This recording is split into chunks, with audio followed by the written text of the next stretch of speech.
So Bryson, you've had one length irons in your bag for quite a while now. Maybe talk us through just the one length concept in general and who can benefit from one length irons. Yeah, so I reinvented these back in 2011 with Mike Shy, and these clubs can benefit literally everybody in the world.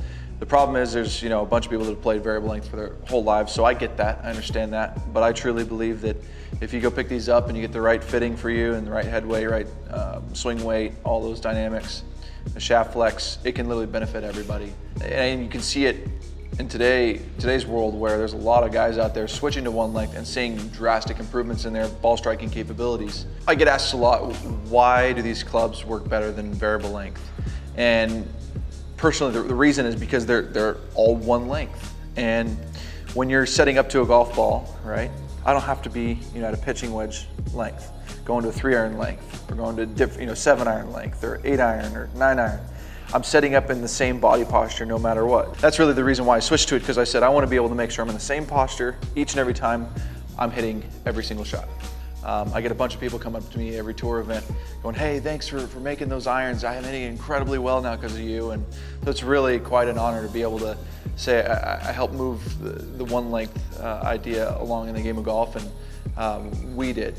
Cobra and Cobra Pumas is helped us go to another level with this whole idea. So it can benefit everybody, and it's going to keep benefiting everyone, I personally believe. So Bryson, there's a lot of kind of discussion and questions about the difference between one length and one plane. Mm-hmm. So what's the distinction there between the two? So they are not related at all, not one bit. I just happen to be swinging on one plane with these one length irons. So in order to go play these clubs, most people think, oh, I got to swing on one plane. Well, that's not true at all. You can swing it whatever way you want. That's originally how I wanted it to be designed. Unfortunately, I'm swinging on one plane, and so it seems like if you swing one length irons, you got to swing on one plane. That's not true at all. It's as simple as saying you can take whatever swing you want, maybe Jim Furyk or whoever, right, and swing it whatever way they want with these one length clubs. So Bryson, as golfers get into one length irons, specifically those who have played variable length for a long time, what are you seeing as far as distance gapping?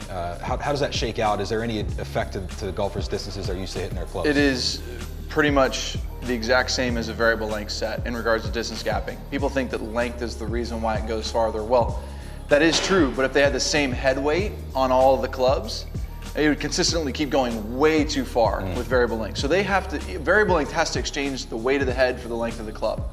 So a 3-iron head is very, very light compared to a 7-iron and pitching wedge head. Pitching wedge head is really heavy and it's shorter. So they're trying to exchange the mass and length properties to have it go the right distance anyway. All I've done is taken the 7-iron and moved it all the way out to a pitching wedge and a 3-iron. And so loft is really the answer to this distance question. Where 4 degrees of loft accounts for about 12 to 13 yards of distance when swung around 90 miles an hour. That's a lot of information, but it's 4 degrees of loft. That change when swung at 90 miles an hour accounts for about 12 to 13 yards in distance change. And that's what they do on variable length as well. And so, pitching wedge all the way to a 4-iron, if you were to hit both sets, they would fly the exact same distance, given that they were the same mass properties and things like that relative to the 7-iron. Right, so you think that 13 to 15 yards in between each club is generally where people should be? Yeah, in general, that's when swung at 90 miles an hour. Sure. When swung at 90 miles an hour, and that's just usually what happens because of the physics of loft. It's the loft, the 4 degrees of loft change is really the reason why it changes distances, shorter or longer. So Bryson, for somebody interested in going from a variable length to a one length set, what advice would you have for them to kind of get started, and what's the best way to get fitted for them? So I'd say the most important thing is getting fit. You have to get fit with the one lengths, I would say. And in order to do that, you got to go to Golf Galaxy, nearest Golf Galaxy, and either Dick's Sporting Goods as well, and go get fit and make sure it's right for you.